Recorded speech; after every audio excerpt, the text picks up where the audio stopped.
Morning. I'm talking to Barbara Adama and from Old Kent Mortgage, and today is May 9th. And before we get started on your professional career, I always like to ask people, because there's an insatiable interest out there with listeners, on where you came from and what market area you're in, and how you actually got in the business. Well, I've been in Grand Rapids since 1991 and moved here from Orlando, Florida. And prior to moving to Michigan, I actually was always in the back end of the business, managing processing, managing originators, managing post-closing, doing some consulting, and also spent some time involved in the software business. So when I moved to Grand Rapids, due to a marriage, it sort of changed the opportunities that were available for me, and that's how I became involved in originating. Where did you actually start? Did you start with your current company, which is Old Kent? No, I started with a mortgage broker that was owned by probably the largest real estate company here in Grand Rapids. And you started in what year generally? 1993. 93. As an originator. Mm-hmm. And did that company turn into Old Kent, or did you start with them later? No, I started with Old Kent later. Mm-hmm. So when you got into the business, you actually had a pretty good background as far as a knowledge-based background, not necessarily saying sales-based. Correct. Mm-hmm. When you started off, did you start with realtors, or how did you go out and get your business? Strictly realtors, and I was pretty handicapped in that I hadn't been involved in the realtor community in Grand Rapids, so I didn't know any realtors. And because I was working for a mortgage broker that was owned by a real estate company, at least the door was somewhat open. The realtors weren't necessarily open, but the owners of the company were hoping that they could get the realtors to start using this mortgage broker's originators to do their businesses. Obviously, it was very profitable for the real estate company. So basically, I went into the offices and introduced myself and tried to develop relationships with the realtors. Mm-hmm. And you say you did exclusively realtors. Yes. Mm-hmm. I'm kind of curious on what made you make that transition. I've seen a lot in interviews where people have that kind of knowledge base. They're either processors or closers, and they decide to step up. So what kind of made you do it? Because it is different. You're going from kind of an introverted inside environment into an extroverted, hang it all out, full commission type basis. Well, actually, I had taken a small consulting engagement with the mortgage brokerage company. They had asked me to install some, software that does open house packages, and I had also, throughout my career, had 6 years in the computer and software industry, serving the financial industry, so basically supporting, developing, designing, and training end users on how to use mortgage-related software. So I really went into this real estate company not with the intention of becoming a loan officer, but really of doing some consulting for them, and they said, you would be a great loan officer, and we have a real estate office that could really use someone with your background, your expertise. Would you try it for 90 days? And at that point, I really wasn't sure what I wanted to do. I had moved, as I say, been in Grand Rapids about a year and really couldn't find a job that was comparable to the position that I had when I left Florida. So I said, oh, sure, why not? I'll try it. And I've been... And the rest is history, and a good history, too, because I know you've made the President's Club for the last 8 years, which is the very elite of your company. In fact, I think you're heading down to Florida for fun tomorrow, right? Mm-hmm. If I remember. What advice would you have for loan officers that are really just kind of starting out now in the business on how to obtain that realtor business? Understand that the market has changed somewhat, not necessarily for the better either since you started, but in today's environment, what advice would you give? Well, I believe that realtors do business with people that they like and people that they respect. So I think it's very important to develop a relationship with a realtor, and I'm not just talking about a business relationship, but part of what's happened through the course of the last 8 years is that the realtors I do business with have become personal friends. And I think that that's key. Even if you're starting out and you're new in the business and you don't know everything about all the mortgage products out there, if you're honest and forthright and have a good personality and are willing to say, I don't know, let me get back to you on that, then I think that you can be very successful at it. But it was not easy at the beginning, and some of the things that I did were pretty much, textbook things, like going out on Saturday or Sunday afternoons to realtor open houses, giving them open house spreadsheets with my name on it to distribute, visiting with them if there were no buyers stopping by at the open house, just sort of schmoozing with them and getting to know them.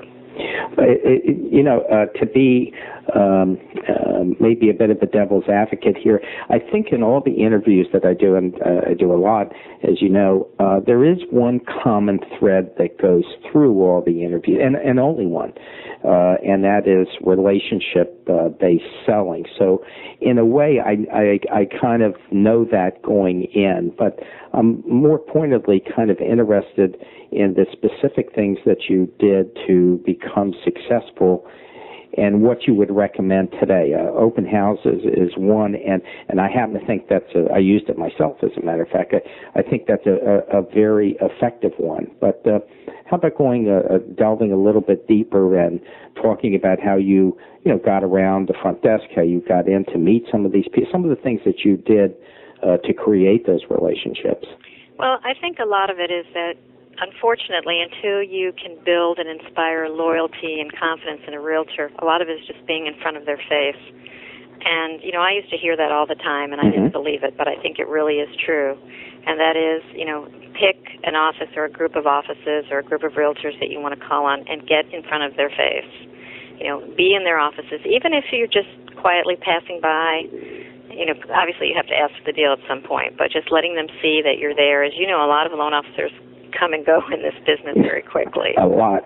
So I think part of it is the being there and being there on a regular basis. And, slowly over time, I think realtors say, wow, well, this person must be doing pretty well, or looks like they're in it for the long haul. Because a lot of times what happens is realtors finally, you develop that bond with them, and then all of a sudden their loan officer is out of the business, and they have to start all over again. And quite frankly, there are so many providers out there and so many different sources for buyers to get their mortgages that a lot of realtors don't even really want to be involved in making the referral process. I find this kind of compelling, and I'm going to tell you why. While you were saying this, I was daydreaming a little bit. I was thinking of Peter Sellers' movie, Being There. He plays Chauncey, whatever, the great character. And I think maybe there's something tangential here in the sense that of all the interviews I've done, you're the first one. I always tell everybody that there is always something new in every interview. You're really the first one to, I think, accurately describe the value of something as low-tech as just walking by initially and being in front of them. And I think you've also caught, if I can throw a little bouquet your way, I think you've also caught the mood of a lot of realtors out there, that they see realtors they see loan officers that come and go all the time, but more importantly, they see loan officers who are coming all the time, and then like 8 weeks later, they're not anywhere. And I think after a while, any realtor's been around a long time, and I was a realtor in my early career, so I saw both sides of it. You see with realtors that exact problem where all of a sudden they get a little bit jaded because Jimmy, the guy that they thought was really kind of neat, and maybe they throw a bone his way, all of a sudden Jimmy isn't showing up anymore. Exactly. So I think there is value in just going out there and walking through offices and just staring at them, shaking hands and everything, but also just consistently going there, that it is a process. What are some of the obstacles that you ran into initially that I think you can relate to today? Well, it was kind of interesting.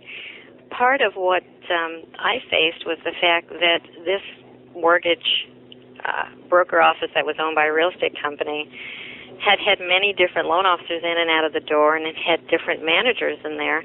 And a lot of the loan officers hadn't done a particularly good job. And I know you must know what it's like to come in and represent a company where someone says, "Oh gosh, I had a loan with them. They're absolutely the worst." Absolutely, and that happens, and that's another thing that no one's brought up, and that happens all the time too. And then you have to try to reassure them, well, yes, I know, but it's not just the company, it's the person that you deal with. So that was a huge obstacle because this particular real estate company had really, in their effort to try to get the realtors to use their mortgage company, were really trying to jam the loan officers down their throat. And as you know, realtors don't like to be told who they have to use or what they have to do. So that was a real obstacle, was really in just convincing them that I was different and that the level of service that I could provide was different and that they really needed to give me an opportunity to show them that we could team up and be a great team and that I could help them to close more loans. But yet you're new, and, that's easier said than done. I think it's easy to philosophize about that, and you're dead on there, but it's quite another thing to actualize it. Mm-hmm. It is, and so you have to begin small, and by offering to do things for them that maybe the loan officers that are really busy or getting a lot of business don't have time to do. And basically it's like anything else, you start with the grunt work, and maybe the first few deals you get are not particularly great deals and you have to work harder on them, but the goal is to have them give you one deal so that you can then prove to them how great you are. Mm-hmm. Did you target any particular segment of realtors? And by that I mean new realtors or realtors that you got referred from friends, or what did you do? Initially, I found that the people, and understand that I had picked one particular real estate office that I was really focusing on. There were probably about 35 agents in that office. And one of the things that I found was that the realtors who were new to that office, not new realtors, but seasoned realtors who were brand new to that company and perhaps even new to the area, were much more open to talking with me and doing business with me than people who had that negative history with the company. That's interesting. So I don't necessarily recommend that a new loan officer work with new realtors, because then you sort of have the blind leading the blind. But if you can find, a seasoned realtor who is a little bit open and doesn't have all that negative history, you're much more likely to be successful. Would you recommend that loan officers use rate sheets as a vehicle today in today's environment? Absolutely not. Why? I've never sold price, and the only time that I ever give a rate sheet to anyone is if they specifically ask me. What do you think about pricing? I think that pricing is certainly a component, but it shouldn't enter into your relationship with your realtors. If you are competitive, meaning that, you're pretty much in there most of the time within an eighth of a percent of anybody else, you have to find some ways to differentiate yourself from the competition, and I don't believe that price is the way to do that. Well, the backside of that is, and the typical answer is programs.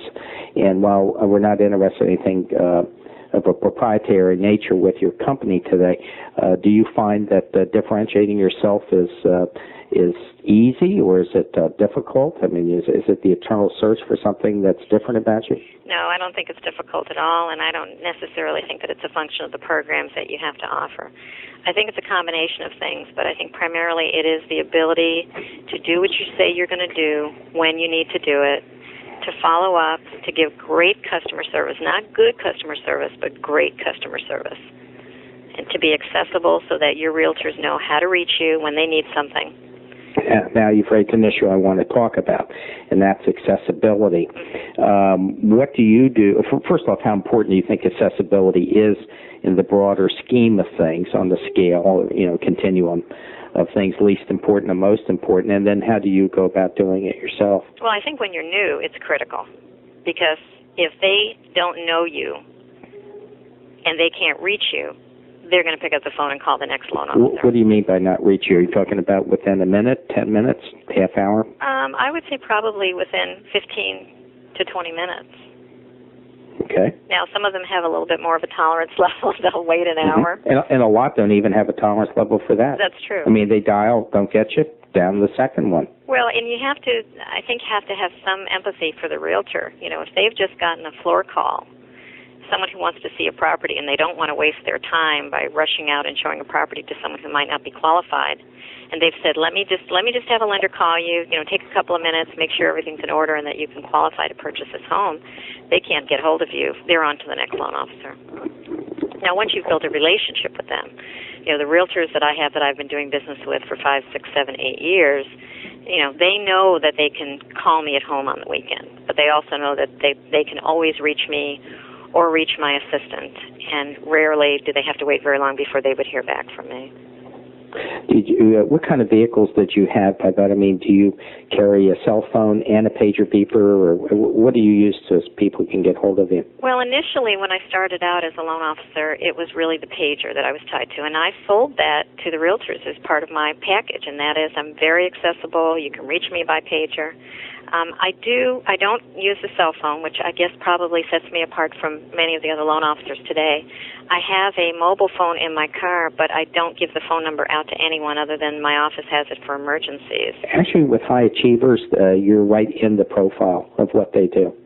I mean, I want to be able to control my business, and I'm not going to be able to get everything done if I've constantly gotten people or have people calling me on my cell phone. Plus, when I'm with a client, I'm not going to take any phone calls anyway. So the system that I have today is when a client dials my direct number at work, if I'm on the phone or I don't answer the phone, it goes directly into my voicemail, or they can choose to speak with my assistant. Most of them will choose to leave a message in my voicemail unless it's a realtor calling about an existing deal that's in process. Once it goes into my voicemail, it activates my pager. I get a little beep, and I know that I have messages in voicemail. I don't know who's calling me because I choose not to use a digital pager. All I know is that I have messages in voicemail, and that when I get finished with my appointment or I get off the phone, I'll check my voicemail. I think that there's once again, I think there's something out there, a nugget for those that are listening, even people that have some experience in this business, and that is a common thread, not the major one, but the common thread is that I would say the top loan officers do have ways to get hold of them, but not by cellular. They want that set aside, so just for the reasons that you've espoused. They just don't want to be called, live by that cell phone, die by that cell phone. But with the pager, you can pick and choose your time, and also people can leave an extended message, too. I think it works very well for me. Yeah, and I think that has value. How many realtors do you now? I'm not talking about individual realtors, but how many offices, first off, do you primarily deal with, and then how many what I call centers of influence, or what others do you have? Well, I would say that I probably have maybe 4 or 5 offices that I get the bulk of my business from. Are they large offices?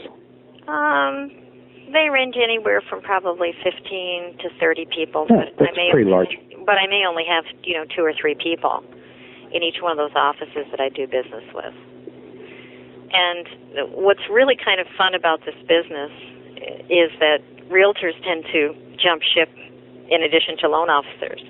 So when one of my loyal realtors changes companies, that opens the door for me at the new company to get in there and to establish some new relationships. Mm-hmm. So over the course of the last 8 years, probably at least a half a dozen or more of my agents have moved from one office to another.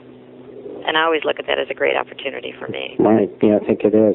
What about running into managers that can be, in today's environment, can be really almost a little bit hostile, especially if they have a mortgage sub, they can be downright hostile.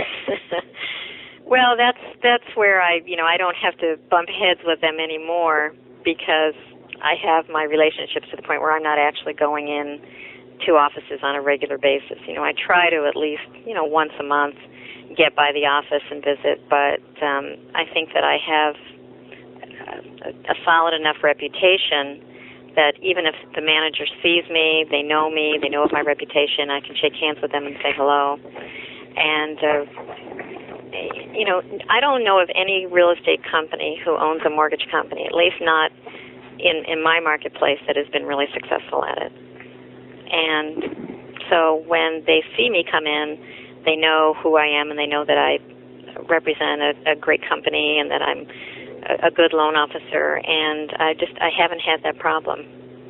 What about, I wonder if you would cover a tangential subject for the listeners out there, and let me just throw it out to you as a comment, and the comment is basically this, that we're in a rejection business, and you're handling rejection from the time you get into the business, and even people that have the experience and success level that you obviously have.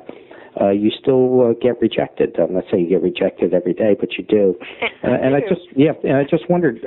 I think it's a valid concern out there, because this is a business where it can be difficult. I mean, you're having people saying no. Not personal, but they're saying, you're not getting this loan. Because. Mm-hmm. And I wonder just how you feel about this. Rejection. It never really gets any easier. I'm very competitive, and I want to get every deal, and I hate losing a deal. And I particularly hate it when one of my good realtors, and I just actually had this happen yesterday. She wrote $1 million worth of business over the weekend, basically representing 2 deals, referred both of them to me, and I didn't get either one of them due to pricing. I mean, it does happen.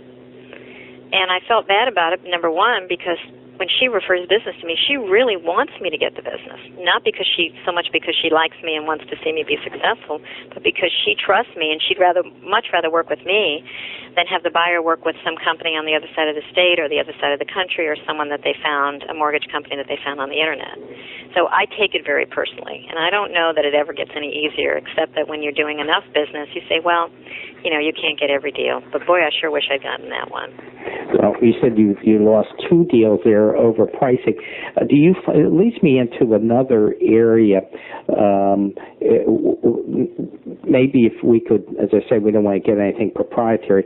Why did you lose it over pricing? Are people using, for example, the internet and coming back with prices that are impossible to meet, or are you just running into people, and there are those people out there where if you're off an eighth of a point, let alone an eighth of a percentage, you're just not going to get the deal. I don't care who the heck you are.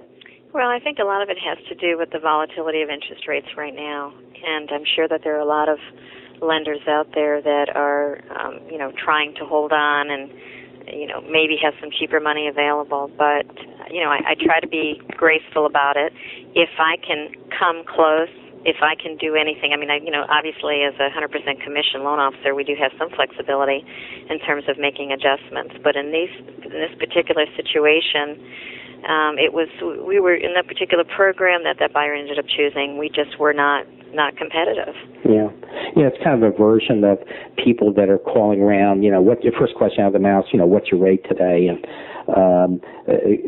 there's, in the Washington, D.C. market, you may have, really 100 lenders easily out there. And there is always going to be someone that's lower than you. You will never, out of 100 people, it will be your lucky day and lucky month and lucky year when you're lowest in the marketplace. And I think part of what you have to do is to educate not just your consumers, not just the buyers, but you have to educate your realtors on how to compare. Some realtors, every realtor has a different level of involvement that they want to have in terms of working with the mortgage lender. My realtors that I've worked with for a long time, all they really want to do is give me the client's name and phone number, fax me over the purchase agreement, and I see them at the closing because they trust me and they know that everything's going to go smoothly. Then you have realtors out there who feel like they have to be the hero and do the comparison shopping and make the decision for the buyer. And that's not unusual for me to get a call from someone saying, well, so-and-so realtor told me that you should fax me over a good faith estimate. Or a realtor saying, fax me a good faith estimate. I've got a buyer and I need that information. And that can put you in a very difficult situation because you don't really know what you're competing with. And at that point, it's strictly a factor of price. So I try not to do business with realtors who do business that way. That just do it on pricing. Mm-hmm. Yeah, I think that's good counsel out there. I can remember when I was, it's a long time ago, when I was young and in the business, where if you get too caught up with realtors that are just doing price, first off, you just can't be successful in the long haul in dealing with people like that. And the second thing is, it just uses so much of your energy up that you can't focus on that group that as you say, of realtors who are looking for service rather than price. Well, the other thing that you have to remember is that when a realtor gives out your name and phone number, if you don't get the deal, or if you get the deal and something goes wrong with the deal, it not only reflects poorly on you, but you've just killed the relationship with that realtor. Because when a realtor says, use this home inspection company or use this mortgage lender or I've picked this particular title company, if there are problems, the buyer's going to go back to the realtor and hold them responsible. So it's a huge responsibility to deliver and to deliver it perfectly. Yeah, and I think that's why the realtors, I'd have to pick a time, but I'd say maybe 10 years ago, before your time, a realtor would just steer, literally, look them in the eyeball and send it right over to somebody. Now, with the realtors insist that they give at least 3 names out, just for that reason, to protect themselves. Now, we all know they do what I call little wink jobs, where they'll give 3 out and say, but gee, Barb sure is good. And, but they fulfill their responsibility by giving at least 3 out. And I think almost every realtor has pressure from some source about, using a particular company. And I also work with some rather large builders here in the area who also own their own mortgage company. And, they've gotten to the point where they're really almost, strong-arming their salespeople to use their mortgage company and putting incentives in place to where it really is a disadvantage to the buyer to go with any other mortgage company. Would you talk about that? Because I think this is not just emerging. I think it's here. And I think it's a real problem for people who were, not on the inside looking out with mortgage companies that are owned by realtors. I wonder if you just talk about that a little bit. Well, in the market that I'm in, this one particular large builder has been very smart in that they've really cultivated the relationships with the realtors. So probably, I think in 70% of all the homes that they sell, there's a realtor involved. And they have to be very careful not to alienate the realtor. So, part of this process is there you have a salesperson the builder salesperson trying to sell a home and saying, well, we have a mortgage company, we have all these great incentives, and the realtor is saying, well, I don't really want you pushing your mortgage company. I have a lender that I'd prefer that my customer work with. And initially, I think you could overcome it, but I think now it's becoming much more difficult because when you have a builder who's pricing a home differently, if you use their captive mortgage company. Yeah, that's an impossible situation to get out of, though. I think you're right. When you have a builder throwing, if you use this company, I'll pay $2,000 your close. That's just a non-starter. Right. You're not going to get not much you can do about that. No, nothing you can do about it. Unless the other person is so outrageously priced, they're getting that $2,000 back, and the buyer realizes it, and then maybe you got a chance. But other than that, that's not doable. Right, and especially if it's a first-time home buyer, because all they want is to get in that house. They're not savvy enough to try to negotiate with the builder and say, well, I'm going to use my own lender. Why don't you just discount the house for me? Yeah, I agree, and a lot of, especially in the market environment, and we all know you've been in business long enough to go through a couple waves anyway, at least 2, I would think. Right now the builders, at least in the Worcester metropolitan, they're literally people standing in line just throwing money at people, and these builders, they're not giving anything away. Right. So it's very hard in this environment to negotiate with a builder, which kind of brings me up. You've been talking about realtors. Do you do any new home business of significance? Yeah, I do. I have actually a realtor who used to work for a real estate company who changed companies and went to work for another real estate company that's actually owned by a builder, and they're building several subdivisions here in the area. And I was able to maintain that relationship, and now I'm getting quite a bit of business. Oh, that's great. That's great. And what do you find that's different about the new homes business? And I do interviews with people who do exclusively, new homes. They don't deal with realtors. But not too many people do I interview that actually kind of cross over and do both. So what can you tell the people out there that is different? What do they have to watch for? Well, I think it's really important if you're doing a pre-approval. The builder particular group that I'm working with, it's really important to them to have to know that the buyer is solid, because they don't take a lot of money up front, and they do their own construction loan financing, so we're strictly doing the end loans. So it's really important that when you give them a pre-approval letter that you have really qualified the buyer so that you don't end up right before closing having problems. So I think that's key. And yet these things aren't going to close for sometimes 6-8 months. Right. And you're getting an actual approval, right, as opposed to a pre-qual. Correct. And again, I think that gets back to doing your job, doing it well, educating the buyers and the realtors on the difference between a pre-qualification and a pre-approval, educating your buyers on the fact that, you're pre-approved right now, but your house isn't going to be done for 6 months. This is not a license for you to go out and start spending money and charging up your credit cards, because there is a re-verification process involved here. What do you find that's different about the personalities of builders, or if it's a corporation of the executives, that's different from realtors? How do they behave differently, and what do you have to bring to the table that's different than with realtors? Well, I haven't had a huge experience. I don't have that many builders that I work with, but I find them to be a little more trusting, a little bit more open, and a little bit more laid back. I think you've got to be a devil's advocate. I think you get challenged with some of the builders in the Washington area. They're monsters. Well, I live in the Midwest, and it's a good point. Now, I want you to please feel free to contradict me, but I know there's a lot of people out there saying, "My God, if my builder was only like Barb's." Well, I think obviously it varies depending on the personality.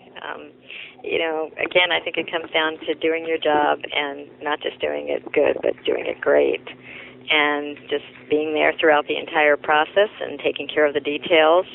I think that's part of the reason why I have been so successful is I am a detail-oriented person, and a lot of realtors and builders, believe it or not, are not real detail-oriented people. What do you mean by that term?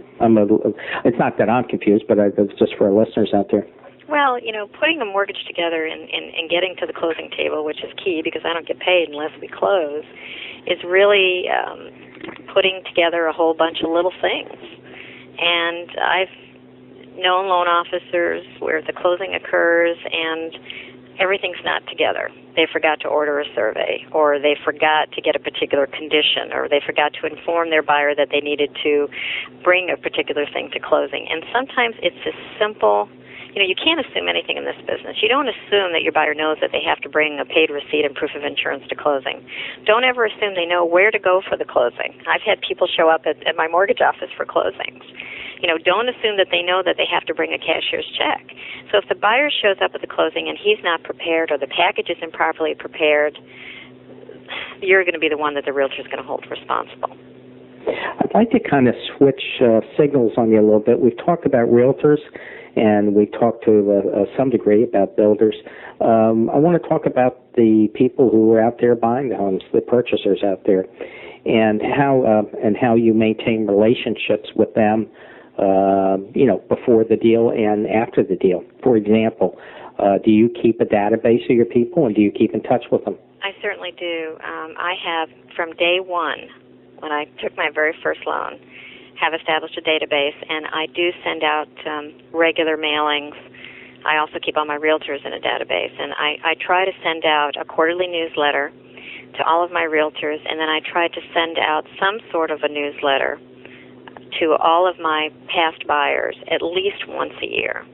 And, sometimes it's related to a special promotion we might be offering here. Sometimes it's related to interest rates. Now's a great time to refinance. It can be, any sort of theme, just so that you have something worth saying. So hopefully they will enclose a business card, how are you doing? And it's, it's the same letter to everyone, but I think it's really important to remind people. I can't tell you how many times I've heard people say, yeah, I bought a house, went to closing. Who did you use? Oh, gosh, I can't remember my loan officer's name. So I think it's really important. People nowadays are living in their homes shorter periods of time than ever. And I am, so excited when I get a call from a customer saying, gee, I don't know if you remember me, but you financed our house 4 years ago, and we're getting ready to build, or we're going to buy another house, and we'd like you to handle it for us. And I can go right to my database. I can see by the way? Pardon? What database do you use? I use Producer's Edge. Okay. And I can look up the transaction, when they closed, what they bought, what their interest rate was, how much they put down, and also who were the realtors that were involved in the transaction. Do you go to settlements? Yes.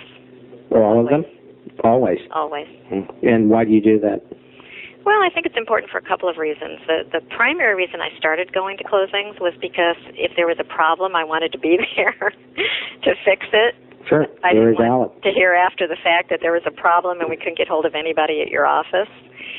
And more importantly, it was an opportunity for me to meet another realtor.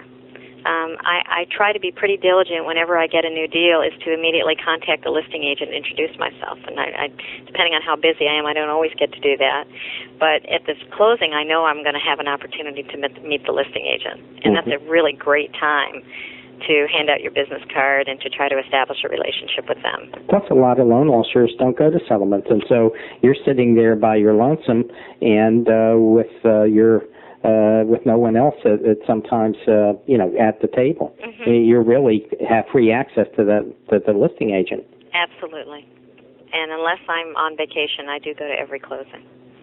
And that's interesting because you do such a large volume. How do you manage your day? Do you structure your week? Because inevitably, if you go to every one, means you must be highly structured. Well, I think that you just have to be able to control your business. I work by appointment only, and typically, like most areas, I'm guessing the bulk 50% of the closings are probably during the last week of the month. And I try to contact my realtors as far in advance as possible to find out if and when they've scheduled the closing so that I can, number one, we want to try to get our closing packages out as early as possible so that buyers can get their figures as far in advance as possible. And how many days do you try and do that? Well, it's kind of hard during the last week of the month. We strive for, 2 to 3 days in advance, but right now we're trying to do, 5 to 7 days in advance. You'd be amazed at the amount of loan officers that I interview that really stress that aspect of it, of getting the papers there 4 to 5 days ahead of time, the value in that. And by definition, the people I interview seem to indicate that there's a lot of companies out there that really do not do it, and they're getting it there the last day or the last half hour. Absolutely, and the number one complaint that I hear from a realtor, she'll say, Barb, that deal that I referred to you that you didn't get, well, they ended up using XYZ lender, and it's closing today at 2, it's now 10 o'clock, and the package still isn't at the title company. So that's a real bone of contention with realtors. Yeah. They want to be able to get their closing statements at least a couple of days in advance and review them. And some of my really good realtors will even go over to the buyer's home and actually review the closing statement with them ahead of time. Really? Yeah, that is unusual. What about some of your internal staff? Do you have an assistant, a private assistant that you pay, which some do, some don't? Or how does your team function? I have a gal who is, her title is processor, but I like to call her my assistant.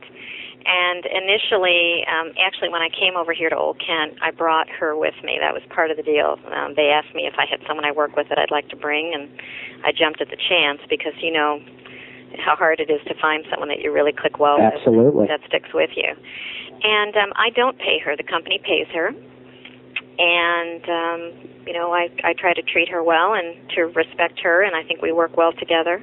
And I'll, from time to time, do a little something special for her, especially if I'm going to be out of town, which I'm going to be the rest of this week. I want to make sure that she's happy and that she knows what she needs to be doing while I'm gone. So I want to make sure that she knows that I appreciate her. Yeah, I think that's so important. It's something I really don't cover a lot in interviews, and that is the relationships that you need to form internally if you're going to be successful with your processor and underwriter and closer and the people that you have contact with. All of us, when I did your end of the business, all of us have needed somebody to come in to do papers on a Saturday or something. I mean, it's the way the business is, and if you don't have the relationship, it isn't going to happen. Exactly, and one of the things that my assistant and I did when we came over here to Old Kent was we made a point of our closing and underwriting departments are at the other end of the city. And so we made a point of getting in our car, driving over there, introducing ourselves to all the closers, because we don't have the same closer. There's a sort of a random assignment of closers, and the same thing with underwriters. So we introduced ourselves to the underwriters, to the closers, to the closing manager, explained the way that we like to do business, asked them, what can we do to make your job easier? So you bring up a very good point, and that is don't underestimate how important those relationships are, because those people can make you or break you. Yeah, and there's something else, too. It's the great unsaid, I like to think, and that is that just as you were years ago on the back end of the business, and I'm sure you kind of cast a glance at some of these people that were, cranking six-figure incomes and go, there, but for the grace of God, I'd like to go there, too. The same sort of thing. You have processors and underwriters that are making anywhere from 20 to 50, whatever the range is, and they see you and others that are making significant amounts of money. And if you don't have a relationship, there can be a subtle resentment that builds up. Not just I'm talking about you per se, but I'm talking about the loan officers in general. Well, everyone wants to be appreciated, and we make sure as loan officers that we send Christmas gifts not just to our realtors but also to the underwriters and closers, and let them know at that time of the year how much we appreciate them as well. Yeah, I think that's a nice touch, and actually I think it's more than a touch. I think it's essential, in today's business. I wanted to ask you about a couple other areas. I wonder if you get business from them, and that is an area kind of outside of the box. You've talked about realtors and homeowners, but there's a whole other group from stockbrokers to attorneys, CPAs. Do you go after any alternative business? I actually haven't tried as hard as I need to be trying to really work those markets, because I think there is certainly an opportunity for a lot of business there. Occasionally I will get a referral from a stockbroker, or occasionally from a CPA, but I really haven't gone out and developed those relationships.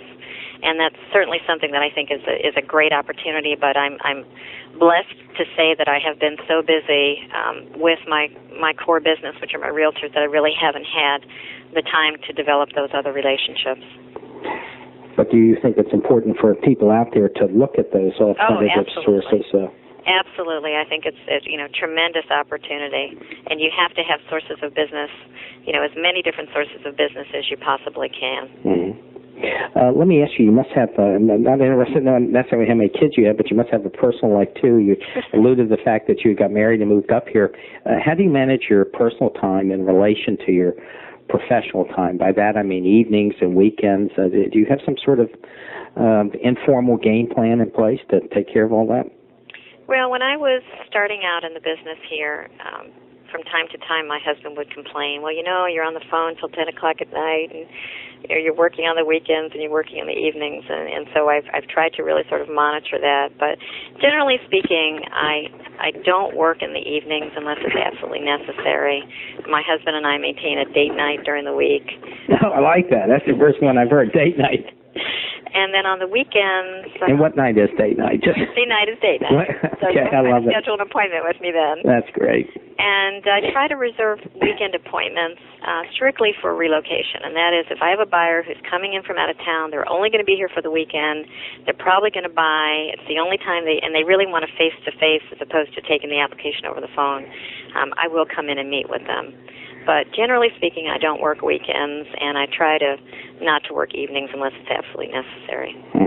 I think, though, in all fairness, that when you're dealing with realtors, sometimes that's a little bit easier to control. It is tough trying. I know in urban areas where you have people that are, just incredibly busy. They're working for internet companies on internet time, and sometimes it's just difficult to take loan apps other than in an evening or on a weekend. Yeah, I think that's true, but I do think that you have to be able to control your time and control your business. Mm-hmm. And a lot of times I'll call people in the evening just to do a quick pre-qualification over the phone, or I might occasionally call someone in the evening from my home and take an application over the phone. But, you're right, it can be difficult because people are busier than ever and they don't have a lot of time. But for the same reason that I won't go to someone's home to take their loan application. I believe that I'm a professional and I'm in a business, and if they want to do business with me, I try most of the time to have them come to my place of business. And in the past, where I would go into the real estate offices, nowadays most of my clients come to me, and it's not that hard to sell them on that, because I say, I have the tools I need to do my job right here. I can come meet with you, but if you come meet with me, I think we can be a little bit more effective, and when you leave my office, you'll have your approval letter in your hand. And that plays well. It does. Yeah, I think that's interesting. In this business and with the people that I deal with, it's all over the gamut, from people that like to go in homes to get the touchy-feely to people that exercise control. But I think there is something to be said for having some control in that fashion, because you can obviously better manage your time and do alternative things, whether it's the quality, whether it's date night, having a date night, or really just having quality with the children or whatever. But those are the little things. Yeah, and I think you have to treat yourself as a professional. If you portray yourself as being a professional, like an accountant or like an attorney, how often do you have your accountant or your attorney come to your home? Good point out there. I'd like to finish this up, because we're kind of getting near the end of the time, with something that I normally don't talk about at the end, but I decided that I would like to, and that is the value of training. And I wondered if you discuss it, because you obviously had a real good background, and what do you think the value of training is for, and it sounds like I'm throwing you a fluff ball, but hopefully I'm not, the value of training for loan officers and maintaining an edge and that constant learning process? There is absolutely no question in my mind how critical that is. And I see loan officers come and go all the time, and I don't know of any company out there that is truly doing a good job in terms of training people. And there are many different aspects of training a loan officer. There's training them on product knowledge, there's training them on sales knowledge, training them on the actual paperwork, the details, putting the deal together, keeping the deal together, following up. And quite frankly, I think there's a huge hole in this industry. There just isn't any type of formal training, and I don't believe that there's anything that is more critical to the success of a new loan officer than training them on all those aspects and then continually updating them. That's part of what I sell, is that I keep abreast of industry changes.